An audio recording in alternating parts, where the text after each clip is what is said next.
আমাদের বর্তমানে যে 3 এবং 4 তারিখে যে পার্লামেন্টে, লোকসভা এবং রাজ্যসভাতে ওয়াকফ যে সংশোধনী বিল এসেছিল, তারপরে আমাদের যা কর্মসূচি দলীয়ভাবে, সেই বিষয় নিয়ে উনি বলার জন্য আমি অনুরোধ করছি।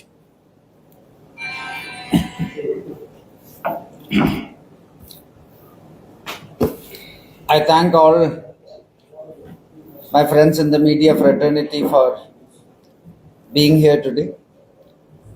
Today I am joined by Bharatiya Janata Party's senior leaders from West Bengal, State General Secretary and State Convener of the Waqf Sudhar Janjagran Abhiyan, Jyotirmay Mahato ji,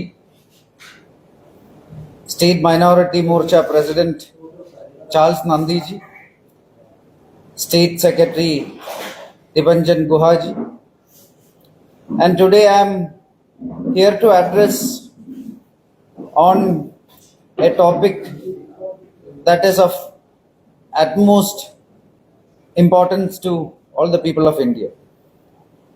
Just 2 weeks back, the Narendra Modi ji led Union government had moved and passed a very, very important bill in both the houses of the parliament, the Waqf Amendment Bill.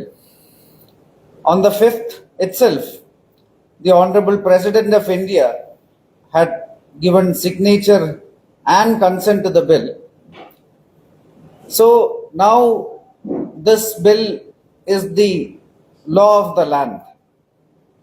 Despite some opposition parties, India Alliance members, including the Trinamool Congress, trying to mislead the public by making claims, the law signed by the President of India is the law of the land, and the Bharatiya Janata Party and the union government led by Narendra Modi ji has made it very clear that in every inch of this country, it will be implemented 100% over time. Over a period of time, India has become the country with the largest Waqf properties across the world. In 2006 itself, a Sachar committee was created by the UPA government, and during that time, it came to light that India at that point of time had almost 37 lakh acres of Waqf land, which in 2006 was valued at almost 10 lakh crores, which the Sachar committee said that annually should be giving revenue of around 12,000 crores. But in 2006, the registered income was around 162 crores. All these amounts that were coming out of the Waqf properties, it is meant for a purpose, and it is meant to uplift the Muslim community in India. It is meant to take care of the Muslim community in India, and that is what these income from the Waqf properties were meant for. But unfortunately, over time, it has become, all these Waqf properties, they have become a den of mismanagement, and they have become a very opaque structure which has become highly inefficient. Now, under the leadership of our Prime Minister Narendra Modi ji, a set of amendments and reforms have been brought in that has ensured that all the Waqf properties in India, the Waqf properties in India, will be administered efficiently with transparency. I would also like to bring to your attention that in 2013, under the UPA government, during that point of time, there was another amendment in which an Article 40 was introduced into the Waqf Act. According to Article 40, it reached a stage where the Waqf boards across India could claim rights to any property, and it was up to the person to prove that the property was theirs and did not belong to the Waqf board. There was no provision to go to a court also, and they had to go to a Waqf tribunal with several deficiencies. After that, over a period of time, multiple properties, including, for example, I come from Kerala, almost 1,000 acres of around 1,500 Latin Catholic fishermen community, their properties were claimed by the Waqf board. In Tamil Nadu, a 1,500-year temple was claimed by the Waqf board. In the state of West Bengal, a lot of properties from the Calcutta High Court to Eden Gardens were all at some point of time suddenly claimed by various Waqf boards. This was becoming the norm. Now, our Honorable Prime Minister Narendra Modi ji led government has ensured that certain practices are ensured while these kind of claims are made. Now, after the new amendments, within 6 months, all the mutawalas who are the caretakers of all the Waqf property will have to register these properties in a website within the next 6 months itself, and no longer can claims be made without having proper deeds. Similarly, now the composition of the old state boards and the Central Waqf Council itself has been changed, where now it is mandatory that all these organizations, all these boards, should minimum have 2 women each in the national as well as the state level. Earlier in the Waqf boards, only Shia and Sunni community Muslims were a part of the whole composition.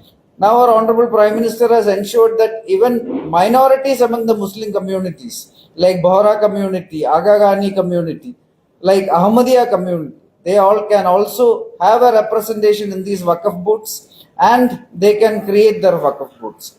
So over a period of time, with the new Waqf amendments, it has become very clear that the country, India, which currently has the largest Waqf properties in the whole world, right now all these properties will be administered in a more efficient manner, more transparent manner, and the proceeds from all these Waqf properties will be going to the intent for it these Waqf properties are made, and that is upliftment of poor Muslim community members across India, and also will be empowering a lot of women. Now, after the new Waqf amendment, it is also the law of the land that they cannot claim any government property, and they cannot claim any property by any which belongs to tribal land also. So overall, the set of reforms, it has huge impact. It is something which will be beneficial for every Indian. During these kind of times, it is very, very disappointing that certain India Alliance members, including the TMC, they are misguiding the public by spreading false narrations, trying to create communal disharmony by creating narrations that are cut off from realities. Because of that, we are seeing several protests and several violent instances that are happening in many states, including in West Bengal, where in places including Malda, in Murshidabad, we are seeing certain community members, Hindu community members, who are now being targeted by certain other communities because of these kind of false narrations that are being spread. And the law and order of the state has completely broken down, where when these kind of violent instances are happening, the state machinery is completely at a standstill, and police are refusing to act against the perpetrators of violence. So all this is being done by certain India Alliance members, including the Congress and the TMC, to create a sense of panic among this country. They are creating fear psychosis among minority members by creating false narrations, including that their properties will be taken over by the government, etc., which are all absolutely false narrations. All the amendment is very clear, and the amendment is only having positivities that will be uplifting India's Muslim community, that will be ensuring that our Waqf properties will be administered efficiently, transparently, and all the proceeds from the Waqf property will be going for purposes that it is meant to be. Thank you.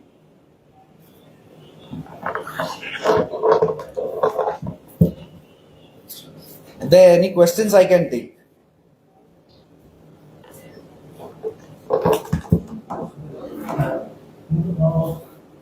सबसे पहले तो ये पूछेंगे आप लोगों को कि ये जो वक़्फ़ को लेके यहाँ पे जो प्रदर्शन चल रहा था बंगाल में, आपने मुर्शिदाबाद का जगह रखी है, मालदा में कई लोगों को जाना पड़ा, कुछ लोगों को झारखंड जाना पड़ा था, अभी भी कुछ लोग स्टेट के बाहर है। उन लोगों को घर में लौटाने के लिए आप लोग एक तरफ से क्या क्या कोशिश जारी है पार्टी की तरफ से? As I already mentioned earlier, in certain parts of the country, especially in states that are governed by some of the India Alliance partners, they are spreading misinformation, particularly among minority communities, the Muslim communities, by telling that their properties will be taken away, etc., which is actually creating fear psychosis. That is not the reality.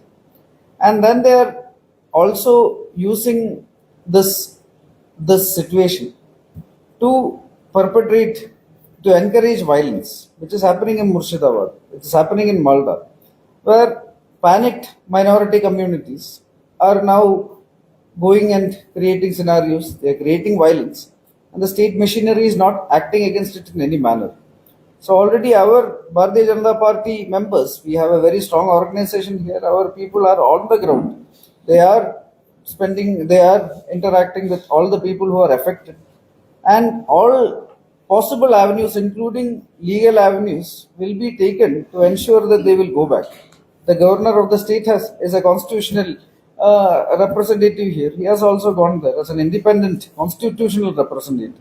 Similarly, our BJP leaders, including our state president, they are all there. They are all on the ground, and we will give all kind of organizational support, and we will explore all kind of legal avenues also.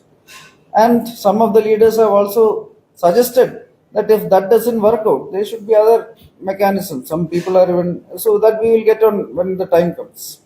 लेकिन मालदा मुर्शिदाबाद में जो हुआ वो क्या सिर्फ fear साइकोसिस का result है या फिर जानबूझ के उन लोगों के जहन में ये है कि हिंदियों को खत्म करना है इसलिए किया?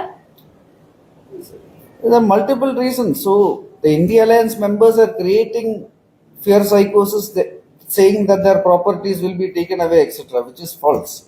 Then they are also encouraging violence because they are trying to destabilize the country. So this is exactly what is happening. This is only happening in area where India Alliance members are in governance.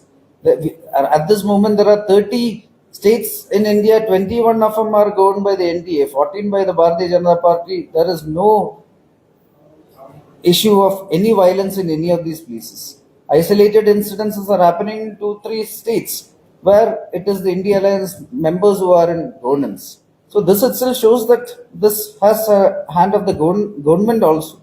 And they are encouraging this kind of activities, plus they are refusing to act. ये जो आप कहते हैं कि India alliance के जो partners है वो प्रोपागेंडा करके भड़का रहे हैं जो अल्पसंख्यक लोग हैं, आप लोगों की तरफ से आप लोग कोई कार्यक्रम देने वाले हैं, तो जैसे कि डेमोग्राफी अगर देखा जाए बंगाल का, तो अलग अलग डिस्ट्रिक्ट का डेमोग्राफी अलग अलग है, तो आप लोग क्या ये जो डिस्ट्रिक्ट पे अल्पसंख्यक लोग ज्यादा तरीके से रहते हैं, इन डिस्ट्रिक्ट में कोई कार्यक्रम देंगे? मालदा, मुर्शिदाबाद, कुछ Bihar?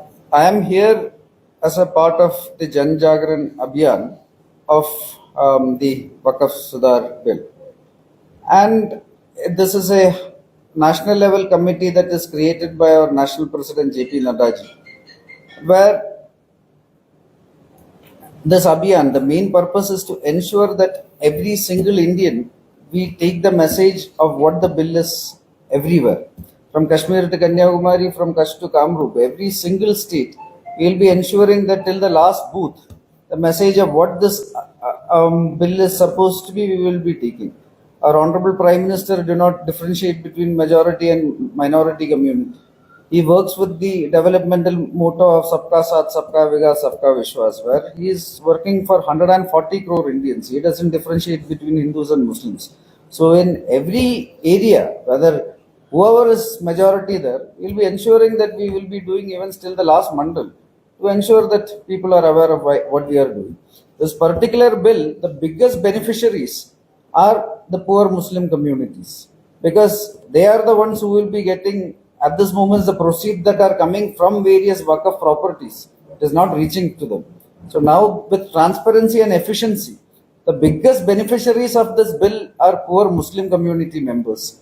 Alongside that are women, and then minorities among Muslim communities. So far in the old Waqf Act, only Shia and Sunni community members were actually having provisions. Now minorities among the Muslim communities like Bohra community, Ahmadiyya community, Agagani communities, they all are also included in the bill. So this bill, it is helping Muslim community, minorities among Muslim community and also poor among the Muslim community. And also it is helping women. So this is something which only has positivities. This bill do not have any negativity. The only negativity are this false narration that are spread by the opposition, and it is only to mislead the public and create fear psychosis. They are creating communal disharmony with their narrations, which is very unfortunate. जैसे last question है कि अगले साल यहाँ पे विधानसभा चुनाव है, तो विधान जैसे कि चुनाव जब आते हैं तो चुनाव के बाद के जो भी समीक्षा किया जाता है उसको देखा जाता है कि Muslim community they vote for TMC in large number, almost it's 95% or 90% people they vote for TMC. So as you are doing this कार्यक्रम for walk up जन जागरण यात्रा, तो उसमें क्या ये जो अल्पसंख्यक लोग हैं उनमें से कुछ लोग भाजपा को अगले साल वोट करने का कोई भी एक्सपेक्टेशन आप रखते हैं? As I have already mentioned earlier, since the first day our Honorable Prime Minister started leading this country, he has made it very clear that he is working for 140 crore Indians. He doesn't separate between any minority or majority. He works with the development mantra of Sabka Saath, Sabka Vikas, Sabka Vishwas, Sabka Prayas. In the last Lok Sabha election, it was, despite a lot of people giving many narrations, it was a historic mandate for us, where only the second time in India's history a government came back for the third straight time. There were certain states where we underperformed in the Lok Sabha elections. But in the last 9 months, in many of these states, for example, Delhi, Maharashtra, Haryana, where we underperformed in the Lok Sabha elections also, the people showed full faith in the Bharatiya Janata Party and gave us our best ever performance. In Maharashtra, it was our best ever performance. Delhi, it was our best ever performance. Haryana, it was our best ever performance. And that is because people have faith in our Prime Minister and how he is working. People have faith in what our party is doing. In West Bengal also, you look at history, the party has been growing steadily. Last 2 elections, we had double-digit votes in the seats in the Lok Sabha election. Last election, we almost had 80 seats here. We are a very strong contender here, a very serious party here. And we are very sure that because of the work we are doing, not because any minority-majority politics, because of the work we are doing, where every single project, for example, in the last 10 years, almost 300 different schemes have been created by the central government led by a Prime Minister. In those 300 different schemes, some of the major ones I will tell. The Jal Jeevan Mission, 40 crore Indians are currently getting tap water to their house. Ayushman Bharat project, now 50 crore beneficiaries are there. Almost 12 crore toilets had been created under Swachh Bharat mission. Almost 7 crore houses are created under PM Awas Yojana. So almost every house there is a beneficiary, multiple beneficiaries. This is the reality of India. This is the reality of Bengal also, where right now our central government do not differentiate any citizen who is an Indian citizen living in West Bengal. We are ensuring that benefits reach there also.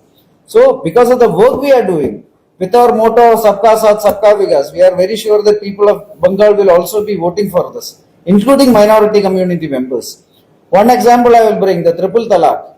It is something that has liberated and empowered 50% of the Muslim community, the women community. 5 years back, across the world, every Islamic country from Saudi Arabia to Iran to Pakistan didn't have triple talaq. Only India had triple talaq. Prime Minister came, he abolished it. So, like that, PM has been empowering, our central government has been empowering minorities also, including Muslims. They will all, next election, vote for us. We are expecting a resounding win in West Bengal.